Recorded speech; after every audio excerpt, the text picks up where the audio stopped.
গল্পে গল্পে Java programming এ আপনাকে স্বাগতম। গল্পে গল্পে জাভা প্রোগ্রামিং একটা ইবুক, এটা আমরা রিসেন্টলি বাজারে ছেড়েছি। এই ইবুকের বৈশিষ্ট্য হচ্ছে প্রত্যেকটা জাভা কনসেপ্ট আমরা এই ইবুকে ভেঙে ভেঙে বোঝানোর চেষ্টা করেছি। এর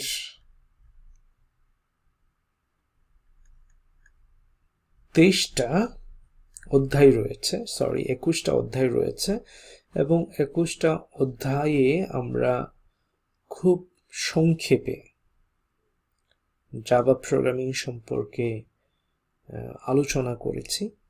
শুধুমাত্র আলোচনা না, আমরা প্রত্যেকটা কনসেপ্ট ভিডিও টিউটোরিয়াল আকারে রেকর্ড করেছি, যেটা আপনি সাথে সাথে দেখতে পাবেন, এবং এই ভিডিও রেকর্ডগুলো আমরা লিংকের মাধ্যমে দিয়ে দিয়েছি। জাস্ট এখানে ক্লিক করে আপনি ভিডিওটা ইউটিউবে দেখতে পারবেন। যে প্রত্যেকটা কনসেপ্ট এর ছবি দিয়েছি আমরা, এবং ছবিতে যা দেখতে পাচ্ছেন সেটার আমরা এখানে ভিডিও জুড়ে দিয়েছি। প্রত্যেকটার সাথে ভিডিও রয়েছে। আমরা আগের ক্লাসে জাভা সিনট্যাক্স নিয়ে আলোচনা করেছি। এইবার আমরা জাভা আউটপুট নিয়ে আলোচনা করব। জাভা আউটপুট জাভা প্রোগ্রামিং কোডগুলোকে প্রিন্ট করে আমাদেরকে তা দেখার কিংবা পড়ার উপযোগী করে উপস্থাপন করে। এই যে দেখার কিংবা পড়ার উপযোগী করে উপস্থাপন করা,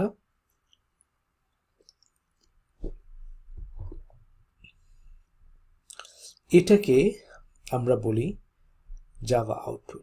জাভা আউটপুটটা আমরা কোথায় দেখি? এই কনসোল উইন্ডোতে দেখি। এই আউটপুটটা বের করার জন্য যে মেথডটা ব্যবহার করা হয় সেটার নাম হলো প্রিন্ট বা প্রিন্ট। সেটা প্রিন্ট দিয়েও করতে পারি, আমরা প্রিন্ট এলএন দিয়েও করতে পারি।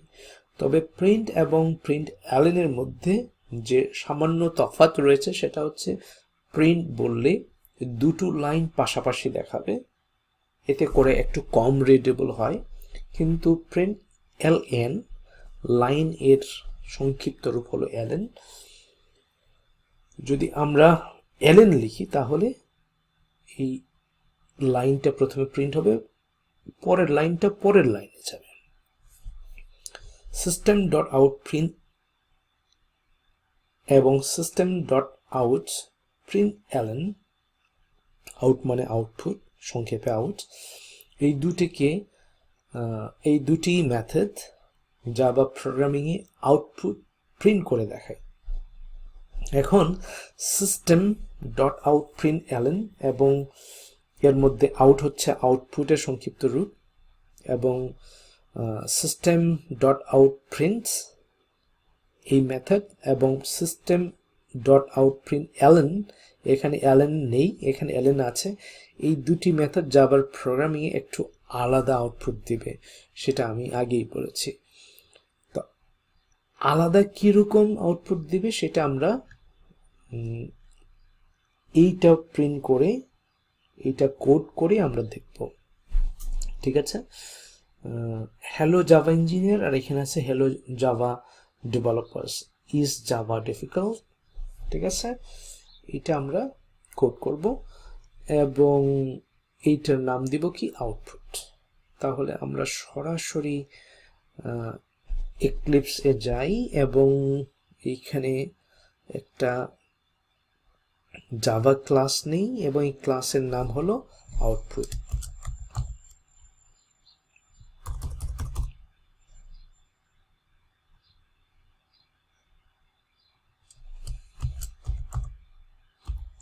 আউটপুট, দেন একটা মেইন মেথড নিব, এটাকে চেক ইন করব, দেন ক্লিক অন ফিনিশ।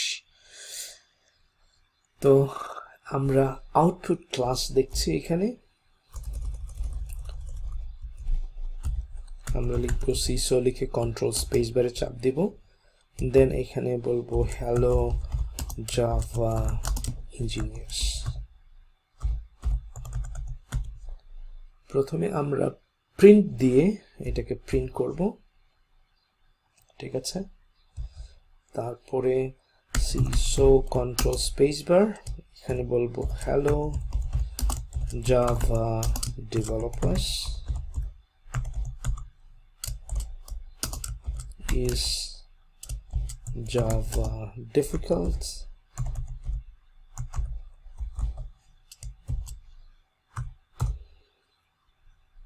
তারপর সিসো কন্ট্রোল স্পেস বারে চাপ দিব, দেন জাস্ট এখানে আমি স্টার দিলাম। আমি শুধু প্রিন্ট দিয়ে প্রিন্ট করলে কি হয় আর প্রিন্ট অ্যালেন দিয়ে প্রিন্ট করলে কি হয় সেই তফাৎটা দেখাচ্ছি। রান অ্যাজ জাভা অ্যাপ্লিকেশন, দেখতে পাচ্ছি hello Java engineers, then hello Java developers is Java difficult, ঠিক আছে, একই লাইনে দেখাচ্ছে। ওকে ফাইন, এইবার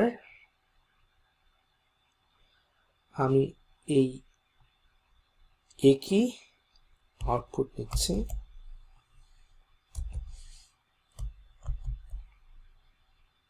ওকে। এইবার আমি রান করে দেখব কি হয়।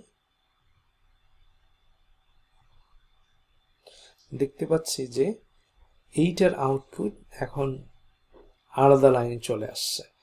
এখন এই দুইটাকেও যদি আমি কপি করে নিয়ে আসি নিচে এবং প্রিন্টের পরে যদি এলএন লাগাই, এলএন প্রিন্ট লাইন বললাম, এন শেষে বললাম সিসো কন্ট্রোল স্পেস বার এবং এখানে বললাম no Java is fun and easy, ঠিক আছে। এখন দেখব প্রত্যেকটা লাইন আলাদা আলাদা করে প্রিন্ট হচ্ছে, ফলে এরকম কম রিডেবল হচ্ছে না, মোর রিডেবল হচ্ছে, আরো অনেক স্পষ্ট হচ্ছে, সহজেই পড়া যাচ্ছে। এই কারণেই আমরা প্রিন্ট মেথড ব্যবহার না করে প্রিন্ট অ্যালেন মেথডটা ব্যবহার করবো। যখন দেখছি খুব সুন্দর করে আউটপুটটা দেখাচ্ছে, কিন্তু আগের আউটপুটটা যদি দেখি হ্যালো জাভা ইঞ্জিনিয়ার্স এর সাথে আবার হ্যালো লেগে গেছে একসাথে, ইজ জাভা ডিফিকাল্ট, দেন এইটাও যদিও আমরা এলএন দিয়েছি সে একই লাইনে প্রিন্ট করেছে, দেন সেকেন্ডটাতে গিয়ে সে প্রত্যেকটা ডিফারেন্ট করে আউটপুটটা প্রিন্ট করে দেখিয়েছে।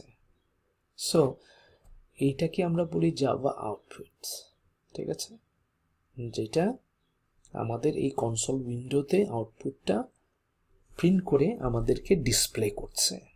অলরাইট, ভেরি সিম্পল কনসেপ্ট, আশা করি একদম পরিষ্কার হয়েছে।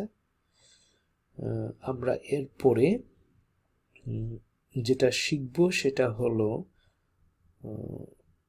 আউটপুটের পরে হলো জাভা কমেন্টস। জাভা কমেন্টস নিয়ে আমরা পরবর্তী ভিডিও টিউটোরিয়ালে আলোচনা করব। Thank you so much. যদি কোনো কোশ্চেন থাকে আমাদেরকে ইমেল করে জানাতে পারেন। আমাদের ইমেল beaboss@developers.org।